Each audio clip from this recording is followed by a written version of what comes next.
Hello बच्चों, कैसे हो आप सब। लास्ट लेक्चर में हम वही मैक्सवेल की एप्लीकेशन कर रहे थे, अभी उसी को कंटिन्यू कर रहे हैं।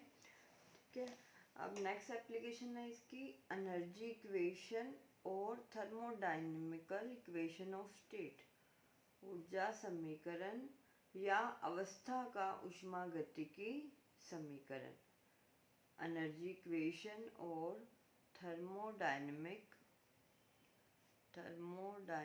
Equation of state.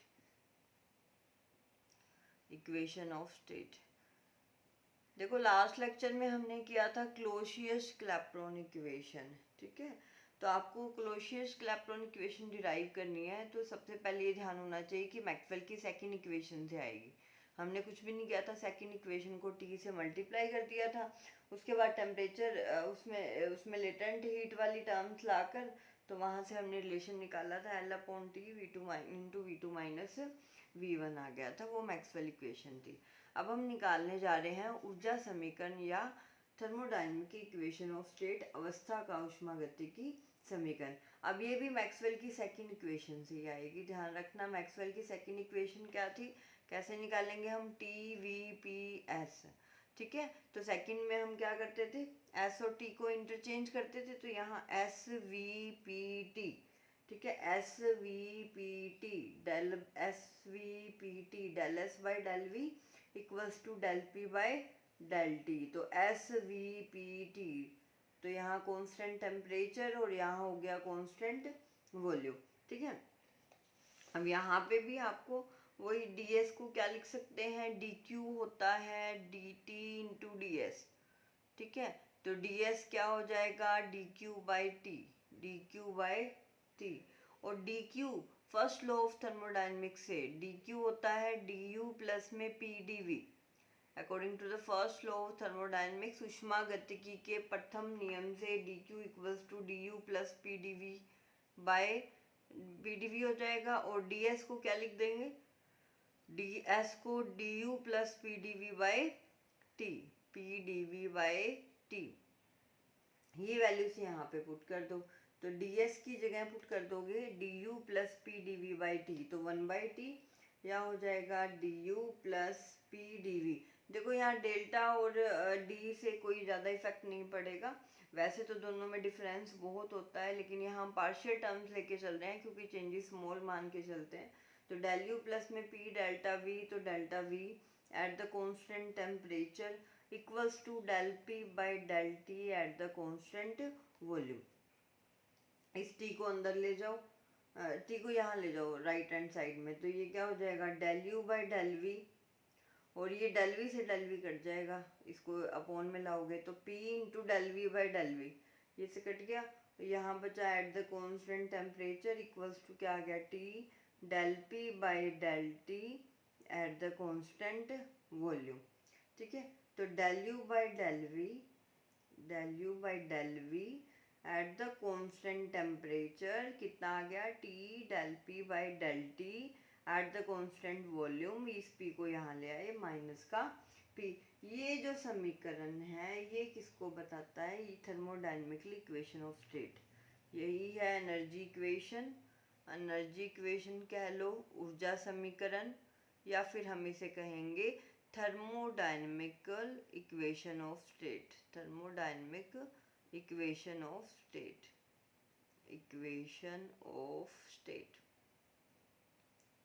ठीक है, तो ये कहलाता है यहाँ पे उष्मागतिकी समीकरण, अवस्था का उष्मागतिकी समीकरण। ठीक है, अब यहाँ देखो del u by del v किसको रिप्रेजेंट कर रहा है, T यानी टेम्परेचर कांस्टेंट। जब ताप नियत होता है तो वो समतापी अवस्था होती है, आइसोथर्मिक होती है, समतापिक अवस्था होती है। तो समतापी अवस्था में निकाय की आंतरिक ऊर्जा ये होगी, निकाय की आंतरिक ऊर्जा का उसके आयतन के साथ परिवर्तन ही किसी पदार्थ की अवस्था का उष्मागतिकी समीकरण कहलाता है।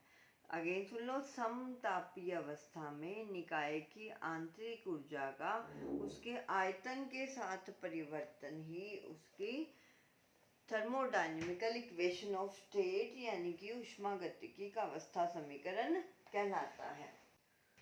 हम देखते हैं कि आदर्श गैस के लिए अवस्था समीकरण क्या होता है। आदर्श गैस के लिए यानी कि तो हमने निकाला state equation, thermodynamical equation of state, ऊष्मागतिकी का अवस्था समीकरण ये है। अब हम देखते हैं रियल गैस के लिए क्या होगा और आइडियल गैस के लिए क्या होगा। सबसे पहले हम बात करते हैं for an ideal gas. For an ideal gas, तो आइडियल गैस के लिए वैसे स्टेट इक्वेशन हम लिखते हैं PV इक्वल्स टू RT। हमें क्या चाहिए, del P by del T चाहिए। तो यहाँ पे देखो del P by del T अगर वॉल्यूम को कांस्टेंट रखें तो किसके इक्वल आ जाएगा, R बाई वी के। ये हो गया R बाई वी, इसलिए del U by del V at the constant temperature कितना आ जाएगा, R बाई वी यानी कि RT बाई वी। और P की वैल्यू भी क्या पुट कर दोगे, RT बाई वी। तो RT by V minus RT by V क्या आ गया, 0। इसका मतलब ये हुआ कि अगर आइसोथर्मिक यानी कि समतापी प्रसार या संपीड़न है तो उसकी आंतरिक ऊर्जा में कोई भी परिवर्तन नहीं होता। किसकी, आदर्श गैस की। ठीक है, क्योंकि ताप में कोई वृद्धि नहीं होती, ताप नियत रख दिया तो गतिज ऊर्जा में भी कोई परिवर्तन नहीं हो रहा। तो दूसरे शब्दों में हम ये कह सकते हैं कि आदर्श गैस में, आइडियल गैस में कोई भी इंटरमोलिकुलर इंटरेक्शन नहीं होता, अंतर आणविक आकर्षण नहीं होता। ठीक है, इसलिए आइडियल गैस के लिए जूल लॉ भी एप्लीकेबल होगा, जूल का नियम की पालना भी होती है। ठीक है, आदर्श गैस के लिए देखो del U by del V represent किसको कर रहा है कि अगर टेम्परेचर कांस्टेंट हो, ठीक है, तो टेम्परेचर अगर कांस्टेंट हो तो आंतरिक ऊर्जा का, उसकी इंटरनल एनर्जी का वॉल्यूम के साथ चेंज, आंतरिक ऊर्जा का उसके आयतन के साथ परिवर्तन क्या कहलाता है, थर्मोडायनेमिकल इक्वेशन ऑफ स्टेट। हम निकाल रहे हैं आइडियल गैस के लिए। तो आइडियल गैस के लिए हमने निकाला 0 होने का क्या मतलब हुआ कि अगर टेम्परेचर को कांस्टेंट रखा जाए तो यहाँ पे उसकी आंतरिक ऊर्जा U और V, ठीक है, तो टेम्परेचर को कांस्टेंट रखने पर उसकी आंतरिक ऊर्जा में अगर परिवर्तन करें, आंतरिक ऊर्जा में कोई भी परिवर्तन नहीं होता, ना ही ताप में कोई वृद्धि होती है। अतः समतापी प्रसार या संपीड़न में आंतरिक ऊर्जा में कोई भी परिवर्तन नहीं होता, क्योंकि ताप में कोई वृद्धि नहीं होती, अतः गतिज ऊर्जा में भी कोई परिवर्तन नहीं होता। इट मीन्स इनके बीच में इंटर मॉलिक्यूलर इंट्रैक्शन नहीं लगता। अंतराण्विक जो बल होता है, inter molecule attraction, molecular attraction नहीं होता है। सबसे इम्पोर्टेंट बात है, इसको हम बार बार यूज करते होते हैं कि आदर्श गैस की जो आंतरिक ऊर्जा है वो किस पे डिपेंड करती है, केवल और केवल ताप पे, बस, उसके अलावा डिपेंड नहीं करती। लेकिन रियल गैस की, अगर मैं रियल गैस के लिए निकालूं तो वास्तविक गैस के लिए, तो रियल गैस के लिए तो ये होता है P plus A by V square. Van der Waal equation जो होती है V minus B equals to RT, ये होती है van der Waal equation. Real gas के लिए हम लिखते हैं P plus A by V square into V minus B equals to RT। यहाँ से P निकाल लो, P हो जाएगा RT, ये अपोन में ले जाओ, RT अपोन में V minus B minus A by V square. हमें चाहिए del P by del T at the constant volume. तो del P by del T at the constant volume क्या हो जाएगा, ये तो 0 हो जाएगा, del P by del T यहाँ बचेगा R अपोन में V माइनस बी। ठीक है, अब निकाल लो del U by del V, del U by del V at the constant temperature कितनी आ जाएगी, तो ये हो जाएगा R upon V minus B, तो RT अपोन में V माइनस बी, और P की वैल्यू भी ये पुट कर दो। तो P की वैल्यू पुट करोगे तो माइनस का RT अपोन में V माइनस बी प्लस का A बाई वी स्क्वायर। समीकरण 1 में P की वैल्यू पुट कर दी है 2 से P की वैल्यू पुट कर दी। Del P by del T हमने निकाली इक्वेशन 3, तो इक्वेशन 3 और 2 का 1 में यूज कर दिया, तो ये हमें मिल गया del U by del V at the constant temperature. ये कैंसिल आउट हो गई तो ये आ गया A बाई वी स्क्वायर। अब यहाँ इम्पोर्टेंट बात ये है कि ये 0 नहीं है, ठीक है, रियल गैस के लिए इट्स नॉट इक्वल्स टू 0। तो del U by del V not equals to 0 है, इसलिए रियल गैस में आयतन परिवर्तन से आंतरिक ऊर्जा में परिवर्तन होगा।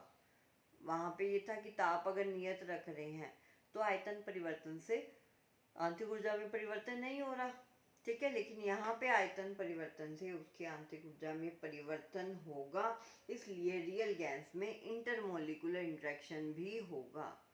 तो यहाँ अंतरानुक आकर्षण बल लगेगा, ठीक है। और जब गैस का विशिष्ट आयतन कम होता है, कम होगा यानी कि दाब अधिक होगा, ठीक है, अधिक होगा तो प्रत्येकांक आयतन के लिए ऊर्जा परिवर्तन भी अधिक होगा।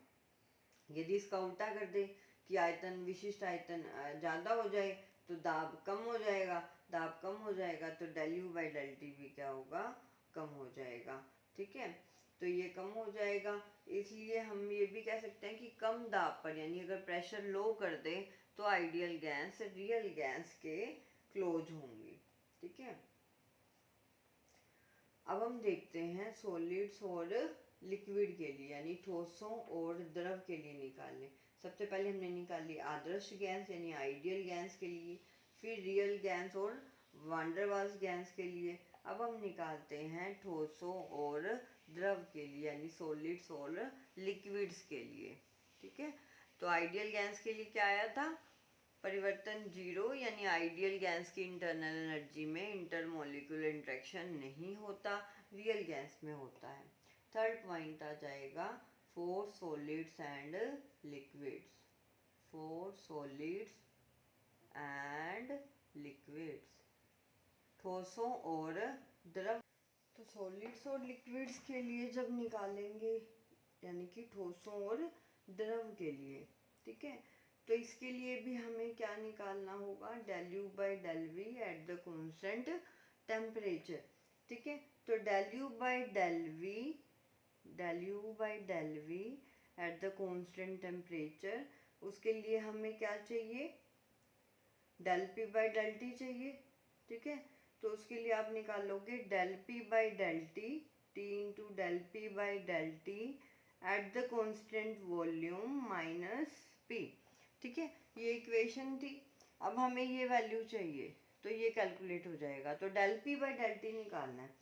अब यहाँ देखो कि P जो है वो फंक्शन होता है T और V का, pressure is the function of temperature and volume, क्योंकि दाब ताप और आयतन का फलन है, यानी कि dP क्या है, परफेक्ट डिफरेंशियल है।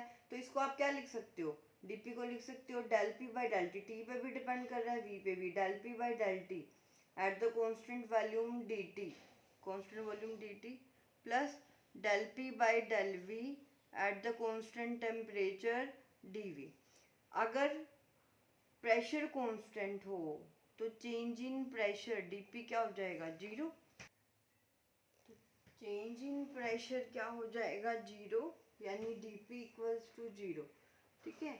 तो यहाँ चेंज इन प्रेशर जब 0 हो जाएगा, dP 0, तो इक्वेशन क्या बन जाएगी, इस टर्म को इक्वल ले जाओ, यहाँ 0 है तो ये माइनस में हो जाएगा, यानी कि del P by del T at the constant volume into d T is equals to क्या आ जाएगा, माइनस का del P by del V at the constant temperature d V, ठीक है। तो del P by del T, इसको आप क्या, डी टी को यहाँ ले जाओ, तो del P by del T जो हमें चाहिए, del P by del T at the constant volume क्या आ जाएगा, माइनस का del P by del V at the constant temperature into del V by del T at the constant pressure. इसको अब equation यहाँ फर्स्ट में put कर दो इस वैल्यू को, तो जब फर्स्ट में पुट करोगे तो इसको नोट डाउन कर लो, और मैं इसको स्पेस नहीं है तो फिर यहीं रब करके लिख रही हूँ।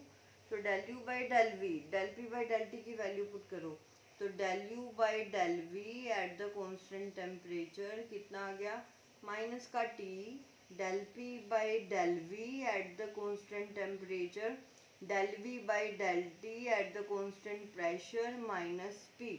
अब हमें ये पता है ई, अगर मैं elastic modulus of elasticity, bulk modulus of elasticity यानी आयतन प्रत्यास्थता गुणांक नियत ताप पर क्या लिखते हैं, माइनस का डेल पी अपॉन में del V by del V at the constant temperature is equals to हम लिखते हैं आयतन प्रत्यास्थता गुणांक, ठीक है। तो आयतन प्रत्यास्थता गुणांक हो गया माइनस का डेल पी ओवर में del V by del V at the constant temperature, ठीक है। और कोफिशिएंट ऑफ वॉल्यूम एक्सपेंशन, ये टर्म्स आपको ध्यान होनी चाहिए, ठीक है। ये आपने 11th में पढ़ी हुई है, नहीं तो 11th की थर्मोडायनेमिक्स बुक से रिवाइज कर लेना। और coefficient of volume expansion alpha, alpha is equals to होता है del V by V upon में del T at the constant pressure equals to हम लिखते हैं ई, हमने कहा मॉडुलस ऑफ इलास्टिसिटी है, modulus of elasticity, bulk modulus of elasticity, तो ये होता है minus del P by del V at the constant temperature. ये है कोफिशिएंट ऑफ वॉल्यूम एक्सपेंशन, यानी कि आयतन प्रसार गुणांक, आयतन प्रसार गुणांक अल्फा, अल्फा इक्वल्स टू होता है del V by V upon में डेल टी, ठीक है। ये वैल्यूज यहाँ पे यूज करेंगे तो del U by del V at the constant temperature कितना आ जाएगा टी। अब यहाँ देखो डेल वी बाई, यहाँ पे माइनस में तो पी है, तो डेल पी अपॉन में डेल वी अपॉन में वी चाहिए, तो यहाँ पे v से डिवाइड कर दूँ और यहाँ इधर वही बात वही है कि मल्टीप्लाई कर दें, तो यहाँ पे भी del V by del V हो जाएगा, तो यहाँ ऊपर मल्टीप्लाई और नीचे डिवाइड कर दो, ठीक है। तो ये तो बन जाएगा e और ये हो जाएगा अल्फा, तो जो ये हो जाएगा T E alpha minus P. अब ये टर्म p में से माइनस हो रही है, यानी कि इसकी डायमेंशन भी कौन सी होनी चाहिए, जो प्रेशर की है, तो दाब की विमाएँ हैं, तो इसलिए इसको कभी कभी क्या कहते हैं, इंटरनल प्रेशर भी कह देते हैं, ठीक है। Del U by del V को क्या बोल देते हैं, इंटरनल प्रेशर, यानी कि आंतरिक दाब कह देते हैं, ठीक है। तो ये अंतर आणविक आकर्षण यानी कि इंटरमोलिकुलर अट्रैक्शंस के कारण होती हैं।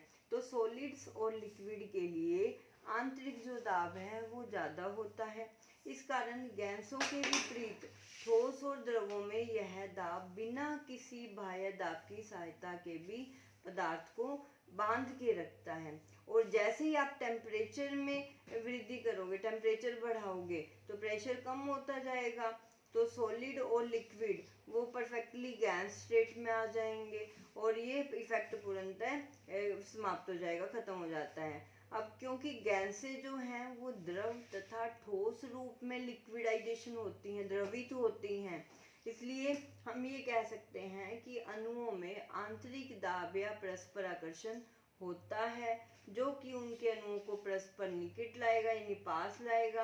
अगर एक्सटर्नल प्रेशर से गैस को कंप्रेस कर दिया जाए तो del U by del V के इस मान के कारण ही इसमें कोहेशन मिलता है, यानी कि संसंजन मिलता है, ठीक है। तो ये हमने निकाली एनर्जी इक्वेशन, ठीक है। नेक्स्ट हम करते हैं Cp माइनस Cv के लिए व्यंजक का निगमन। Cp माइनस Cv का एक्सप्रेशन निकालना है, पूछा जाता है कई बार एग्जाम में, अच्छे से समझ लेना। Cp माइनस Cv का एक्सप्रेशन निकालना है। नेक्स्ट आर्टिकल, ये भी मैक्सवेल की एप्लीकेशन है, ठीक है। अब यहाँ देखो, यदि पदार्थ का 1 ग्राम अणु है, ठीक है, 1 ग्राम मोलिक्यूल को कांस्टेंट प्रेशर पर हीट क्या दे दें, dq दे दें, और उसके टेम्परेचर में इंक्रीमेंट क्या हो रहा है, dt हो रहा है, तो फर्स्ट लॉ ऑफ थर्मोडायनेमिक्स से dq इक्वल्स टू क्या लिख सकते हैं, Cp इंटू dt।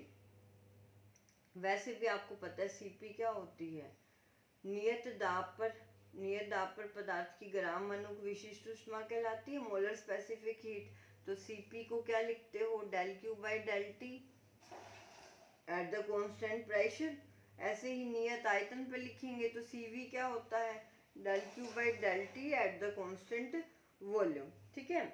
ये नियत आयतन पर पदार्थ की ग्राम अणु विशिष्ट ऊष्मा है, ये नियत दाब पर पदार्थ की ग्राम अणु विशिष्ट ऊष्मा है। हमें निकालना है Cp माइनस Cv, ठीक है। Cp आपको पता है specific heat at the constant pressure, नियत दाब पर विशिष्ट ऊष्मा, नियत आयतन पर विशिष्ट ऊष्मा। हमें Cp माइनस Cv चाहिए, तो Cp माइनस Cv दोनों को माइनस कर दो, तो del Q by del T at the constant pressure. वैसे ये भी आपने पढ़ा हुआ है, del Q by del T at the constant volume. Cp minus Cv equals to R निकालते हैं 11th में मेयर फॉर्मूला, ठीक है। सेम वही डेरिवेशन है, चाहे तो आप 11th वाला कर लेना, चाहे ये कर लेना, कोई इफेक्ट नहीं पड़ेगा, ठीक है। ये टॉपिक ऑलमोस्ट सेम है।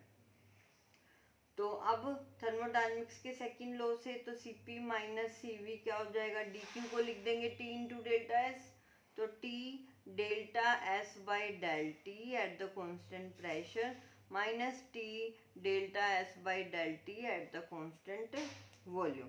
ठीक है, ऐसा लिख सकते हैं। अब हमें वैल्यू चाहिए एक तो इसकी del S by del T की एट द कॉन्स्टेंट प्रेशर और एक del S by del T की एट द कॉन्स्टेंट वॉल्यूम। अब ये दोनों वैल्यूज निकाल लेंगे हम तो रिजल्ट हमें अपने आप मिल जाएगा। ठीक है, ये वैल्यू तो सीधा किससे आ जाएगी, del S by del V, del S by del T है ना, del S by del T at the constant volume. तो ये वैल्यूज निकालते हैं। अब देखो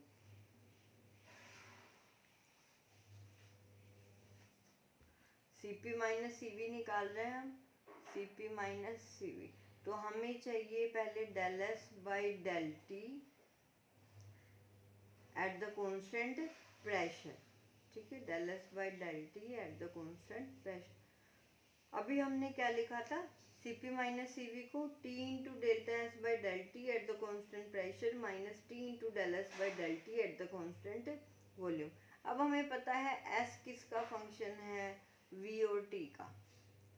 S is the function of V and T। तो S को V और T के पदों में लिखा जा सकता है, वही del S by del V at the constant temperature d T, फिर डेल एस बाई यहाँ पे आ जाएगा T के टर्म्स में del S by del T at the constant volume d V. तो ये टर्म क्या बनेगी, d S equals to del S by, यहाँ पे इसको V और T के टर्म्स में लिखा है, V और T की या T और V कह दो एक ही बात है। तो del S by del T at the constant volume d T plus del S by del V at the constant volume d V. तो यहाँ से del S by del T at the constant pressure निकाल लेते हैं, हमें pressure वाला चाहिए।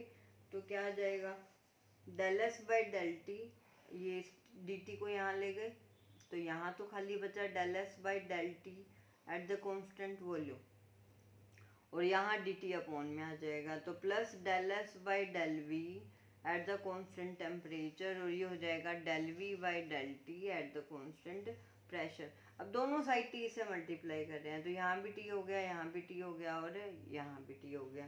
ठीक है, तो टी से मल्टीप्लाई करोगे तो ये बनेगा T del S by del T at the constant pressure. ठीक है, कैलकुलेशन ही है इसमें और कुछ भी नहीं है। ठीक है, ये टर्म यहाँ ले जाओ तो ये माइनस का साइन आ जाएगा और ये इक्वल में हो जाएगा, आप एक स्टेप एक्स्ट्रा लिख लेना। ठीक है, तो T del S by del T at the constant pressure, ये माइनस का हो गया T del S by del T at the constant volume. तो ये डायरेक्टली वो इक्वेशन बन गई। ठीक है, जो हमने ऊपर लिखी थी।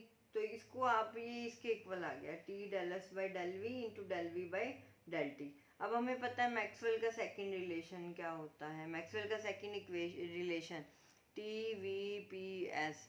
तो यहाँ चेंज करोगे टी और एस को, तो S V P T, S V P T. तो मैक्सवेल का सेकंड रिलेशन क्या होता है, मैक्सवेल के द्वितीय उष्मागति की संबंध से del S by del V at the constant temperature, तो ये हो जाएगा del P by del T at the constant volume. ये मैक्सवेल का सेकंड रिलेशनशिप है, इसका यहाँ यूज करते हैं। तो यहाँ हो जाएगा T del P by del T at the constant volume del V by del T at the constant pressure, किसके इक्वल आ गया, T del S by del T at the constant pressure minus T del S by del T at the constant volume.